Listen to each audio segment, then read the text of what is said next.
This is the Aldora Devlog. Let us begin. Okay, so for the last day, I've done quite a little bit of stuff towards the game, and I'm actually quite proud of it, I'll be honest with you. Jumping into this right there, I actually have constructed the towers. So the towers of Erendir are pretty massive. However, they are meant to go together in the lore, as this is called the Skyward.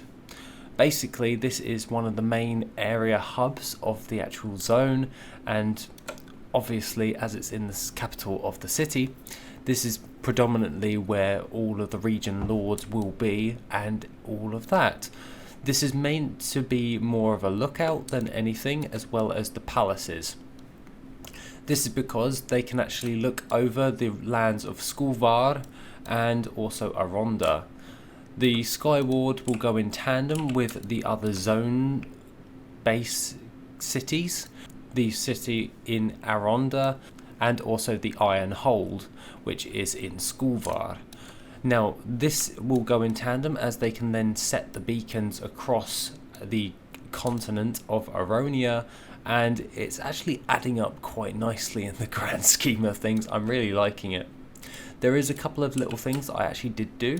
I've actually made it so that you can actually get inside and have a look jumping into all of this. So what we'll actually do is we'll get hold of the player character and we'll actually press play, and we can actually jump up and have a look at the entire world as a whole. This set does have just this room in each tower, so when it actually comes to all of that, that means like you can come up here for the mage quests and all that stuff, like to learn a bit more about like your essence builds and everything, and also interact with like the royalty, so to speak. Each tower will be connected with bridges. They're going to be a bit weird because they're a fusion of bridges and elevators, and I'm really looking forward to actually building that out, because that should be really cool to actually get up, because you basically go up to each level all the way up to the top.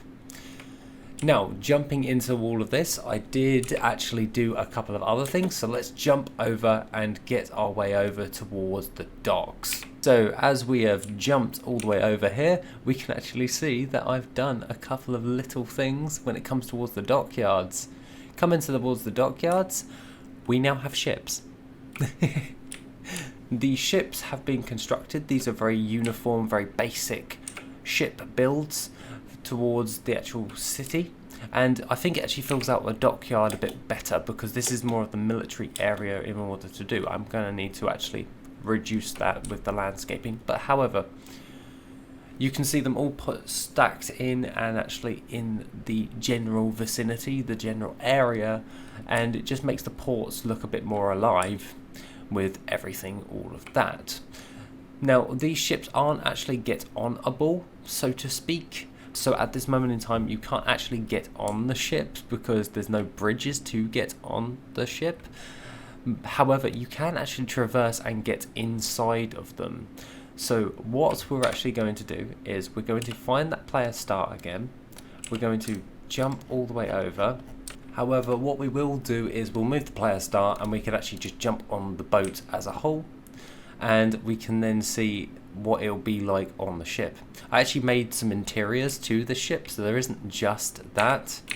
However, I do need to adjust the sizing on this, obviously, and when it comes about being on the ship, you can actually see out and everything with that.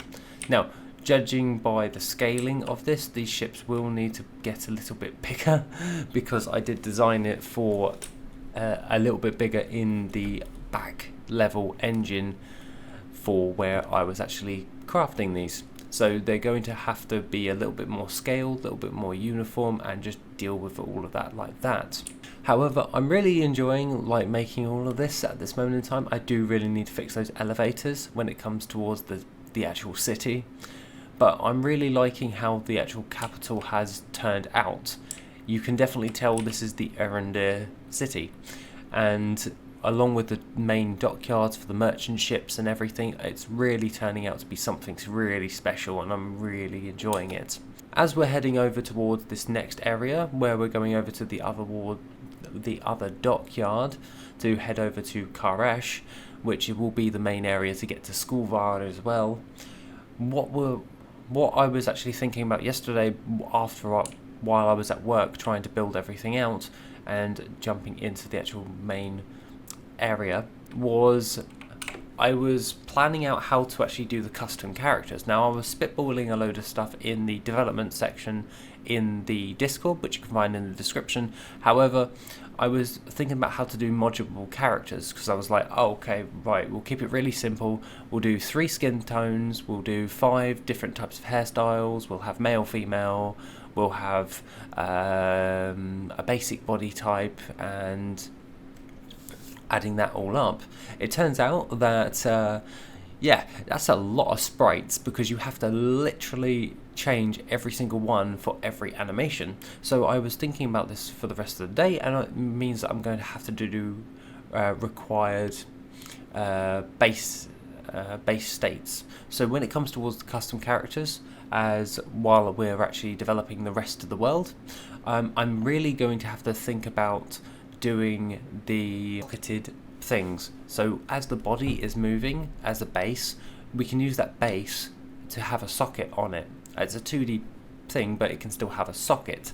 And for anyone that isn't in game development, a socket is literally just something attached to either a 2D or a 3D object, in which you can attach something else and it will move in tandem.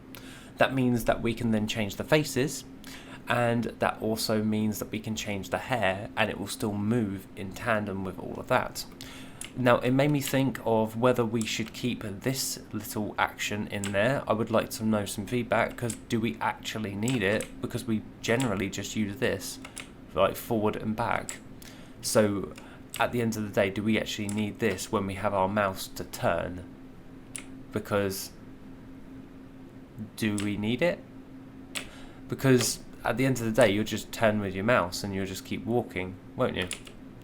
So do we actually need this animation?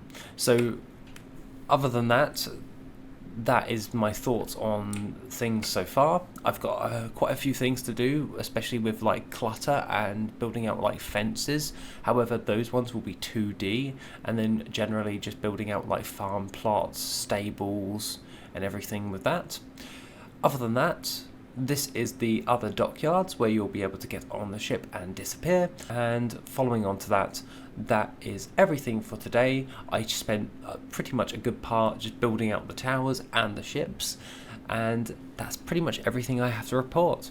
This is everything I have to say for today. Take it easy, and I shall see you in the next video, which will be soon.